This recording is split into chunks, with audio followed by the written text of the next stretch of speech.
আগে ভিডিওটি দেখুন, তারপরে বিস্তারিত কথা বলছি। আগে থেকে কেউ টানাটানি করবেন না, ভিডিওটি শেয়ার করে দেবেন। আপনার স্ত্রীর ছবি আপনি সোশ্যাল মিডিয়া যখন দিবেন, বন্ধুরা নিচে লিখবেন নাইস। এই নাইসের মানে কি বুঝতেছেন আপনি? সে কি বুঝাতে চাচ্ছে? একটু বিবেকটা খরচ করেন। একজন নারী খোলামেলা ভাবে তাকে দেখে কেউ যদি বলে নাইস, এর মানে এই মহিলার সকল সৌন্দর্য পূর্ণরূপে অবলোকন করিয়া আমি মুগ্ধ তৃপ্ত হইয়া বললাম নাইস। এটা হলো নাইসের তর্জমা। আপনি এবার দেখেন তো আপনার কাছে কেমন লাগছে?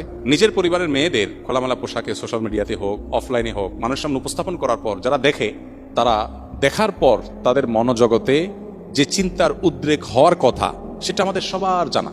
এটা প্রকৃতিগতভাবে, সৃষ্টিগতভাবে এটা খুবই কমন এবং সাধারণ এবং স্বাভাবিক বিষয়।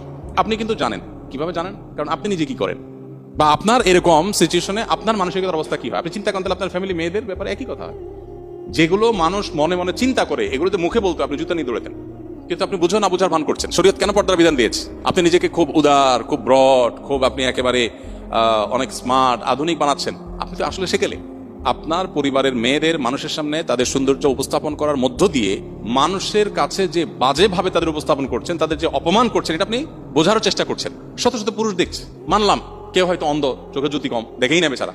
হতে পারে কিছু মানুষ ফিজিক্যালি অসুস্থ, তার মনে বাজে চিন্তা আসার সুযোগই নেই, অসুস্থ হতে পারে, এরকম আরো কিছু। কিন্তু শত শত হাজার হাজার মানুষ যখন দেখে, আপনি তো হলফ করে বলতে পারেন, নিশ্চিত বলতে পারেন যে কিছু মানুষ এখানে অবশ্যই মনে মনে তাকে নিয়ে জেনা করছে। সন্দেহ আছে কোনো? এইটুকু বোঝার জন্য তো পণ্ডিত হওয়ার দরকার নেই। তো আমার ফ্যামিলির একজন মেয়ে, আমার স্ত্রী, আমার বোন, আমার মা, আমার ফ্যামিলির কেউ, তাকে আমি মানুষের সামনে উপস্থাপন করে মানুষের কাছে এরকম নোংরা চিন্তা করার সুযোগ করে দিব, এটা কোনো রুচিশীল পুরুষ করতে পারে না। এখানে শুধুমাত্র শরীয়ী বিধানের ব্যাপার না, এটা রুচির প্রশ্ন।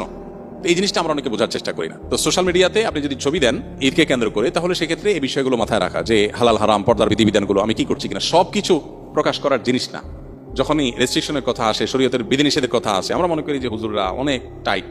আপনি অনেক কিছুর ছবি প্রকাশ করেন না, লুকান, সবকিছু আপনি দেখেন না।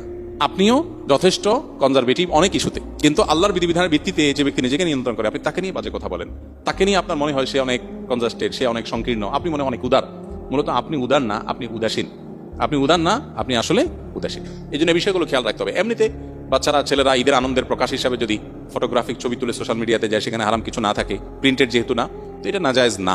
অনেক ওলামা একরাম ফটোগ্রাফিক ছবি যেগুলো মোবাইলে বা আপনার ক্যামেরা ধারণ করা হয়, সেগুলোকেও নাজায়েজ বলেন। তবে অনেক ওলামা একরাম জায়েজ বলেন, এবং জায়েজ বলেন যারা তাদের মতটা আমাদের কাছে শক্তিশালী মনে হয়। সেজন্য আমরা মনে করি যে এরকম ছবি সোশ্যাল মিডিয়াতে দিলে বা অন্য কোথাও দিলে ঈদের আনন্দের প্রকাশ হিসাবে, ঈদের কালচারাল একটা ইস্যু হিসাবে এটা জায়েজ।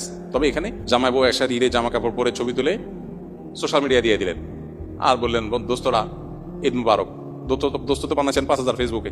এখন এই যে ছবি দিলেন, এটাতে রমজান জুড়ে যে আমল টামল করলেন, এগুলো সব বরবাদ করার জন্য যথেষ্ট হয়ে যেতে পারে।